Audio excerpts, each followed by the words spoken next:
सम्मानित नेतागण, इस सभागार में उपस्थित सभी भाइयों, नौजवान साथियों, कार्यक्रम बना रहता है कहीं और लोग जो घूमने वाले हमारे जो समर्थक हैं उनका कार्यक्रम कहीं बहुत इम्पोर्टेंट बन जाता है, जिसके कारण कहीं विलम्ब होती है। इसलिए विलम्ब के लिए सबसे पहले मंच के नेता और इस सभागार में उपस्थित सभी साथियों से मैं माफी चाहता हूं। अभी तक मैं 5 कार्यक्रम को कर चुका हूं, 7 कार्यक्रम में मेरा 8वां कार्यक्रम है। फिर अभी मुखिया जी क्या है, नीरज पांडे जी, नीरज सिंह जी हमारे मुखिया जी हैं, इनका एक कार्यक्रम है। फिर इन्हीं का एक कार्यक्रम हिमाचलपुर में है और इन्हीं के कार्यक्रम एक रहेगी शंभुपुर पारी में। और इसके बाद हम बोरिया में कार्यक्रम है, श्रद्धांजलि सभा, उसमें शामिल होना। अब समझ सकते हैं हमारी परेशानी, लेकिन परेशानी का मतलब नहीं है। हम जितना दौड़ते हैं, जितना काम करते हैं, उतनी तसल्ली से चंदाराम को मिलता है। मैं आप सभी जानते हैं, एक साथी कल भी हमको फोन किए थे भाई इसी कार्यक्रम के लिए कि भाई आप लालगंज में आ रहे हैं कि नहीं। हम कहिए आप कहाँ हैं, तो कहे कि हम घर पर हैं। तो ये भी एक परीक्षा हुआ कि आपका उम्मीदवार जब सारा जहां सो जाता है तो आपका उम्मीदवार जगा रहता है। आप संकल्पित पर हो कि आप सोइए और श्री चंदाराम आपके काम करने के लिए जगा रहने का काम करें। जिसको समाज की पीड़ा हो, समाज की जिसकी तरक्की हो करना है, वो व्यक्ति काम की तरफ जो है कि देखने का काम करेगा। ऐसे में आप तमाम लोग जो यहाँ पर आए हैं, हम सिर्फ यही निवेदन करेंगे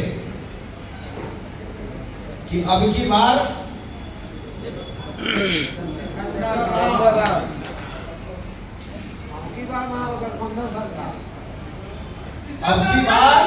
चंदाराम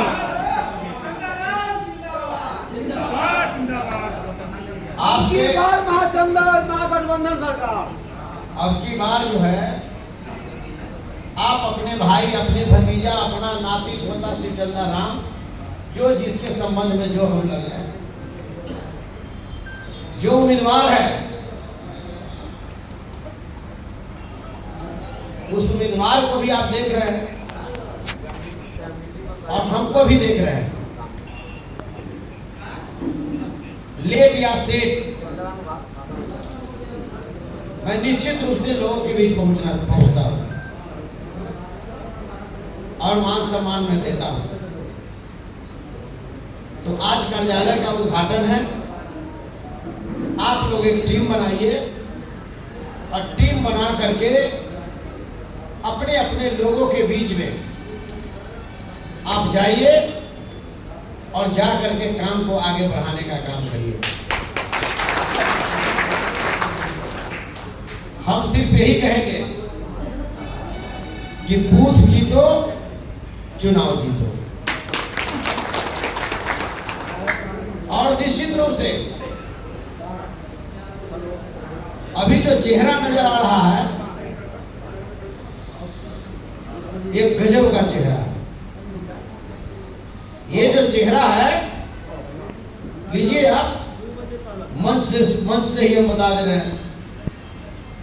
स्वर्णकार समाज से आते हैं, यादव समाज से आते हैं, मुस्लिम समाज से आते हैं, सहनी समाज से आते हैं, ये बैश्य समाज से आते हैं, भूमिहार समाज से आते हैं, ब्राह्मण समाज से आते हैं। बताइए,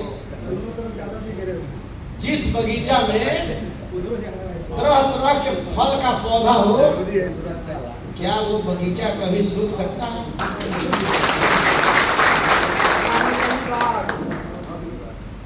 तो सारे समाज का आशीर्वाद आपके उम्मीदवार के ऊपर है।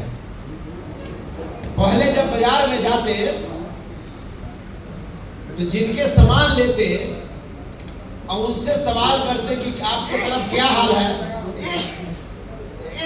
तो एक बार में वो बोलते कि इधर का अमीर पार्टी के लोग वोट दे रहा है। आप बोलते कि हम लालटेन वाला है, ओ अच्छा अच्छा अच्छा अच्छा, हम से तो वही कहा। पहले वो बेचारा बोल देता है क्योंकि जो उसके मन में अभिजात में, और लोग कहता है कि हम लोग तो है ही हती, लेकिन एमडी शिव चंदाराम का जीत निश्चित है। तो इसलिए आप लोग इतिहास बना रहे हैं, साधारण काम नहीं कर रहे हैं, आप इतिहास बना रहे हैं। हर आदमी का इतिहास होता है। महात्मा गांधी देश के लिए आजादी में सर्वस्व लुटाए तो इतिहास में नाम उनका आया। डॉक्टर श्री कृष्ण सिंह इतिहास बनाए तो उनका नाम आया। सामाजिक समरसता के और सामाजिक न्याय के रूप में लालू प्रसाद यादव जी ने काम किया तो उनको सामाजिक न्याय का योद्धा कहा जाता है। ये भी इतिहास। किस देश में राजनीति होगी तो बिना लालू प्रसाद यादव की राजनीति नहीं होगी। कारण है देश के बड़े बड़े नेता हुए, आज भी बड़े बड़े नेता हैं, लेकिन सबसे पहला हिंदुस्तान का नेता लालू यादव हुए, जिन्होंने कहा आज से 7 साल पहले संविधान बचाओ देश बचाओ। दूसरा नारा उन्होंने दिया